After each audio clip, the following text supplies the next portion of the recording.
જામનગર શહેરમાં ઘણા સમયથી જે રજાક સાયચા અને આની ફેમિલીના જે બીજા લોકો છે એ સરકારી જમીન પર ગેરકાયદેસર દબાણ કરી અને પોતાના મોટા મોટા બંગલા ઊભા કરી રહ્યા હતા.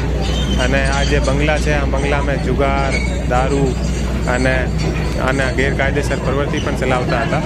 અને આમ લોકોમાં રોબ મારવા માટે પણ ઘણા બધા રોડ પર અને બીજી જગ્યાએ સ્ટન્ટ કરવાના અને ઘણી બધી ગેરકાયદેસર પ્રવૃત્તિ. અને જ્યારે પોલીસ આવે ત્યારે પોલીસ ઉપર હુમલો અને ઘણા બધા એવા ગેરકાયદેસર પ્રવૃત્તિ કરતા હતા. અને સરકારી જમીન પર કબજો કરી અને તમે બધા જોયા છે કે એટલા મોટા મોટા બંગલા એ લોકો ઊભો કરી લીધા છે.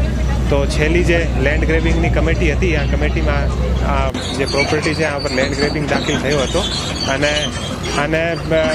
કાયદેસર મકાન ખાલી કરવા માટે અને હટાવવા માટે નોટિસ પણ આપ્યો હતો, પણ એ જાતેથી બધું કર્યું નથી. એટલા માટે આજે જે છે આપણે જિલ્લા પ્રશાસન સાથે મળી અને એસડીએમ સાહેબ અને મામલતદાર સાહેબ બધા અહીંયા હાજર છે અને આને સાથે મળી અને જે ગેરકાયદેસર જે બંગલા અહીંયા ઊભા કર્યા છે અને તોડવાની પ્રક્રિયા શરૂ કરી છે.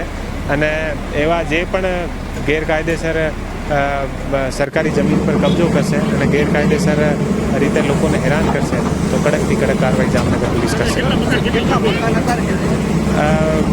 એ 5 ભાઈઓ છે અને દરેકના જે છે એ ગેરકાયદેસર મકાન અહીંયા ઊભા કરેલા છે.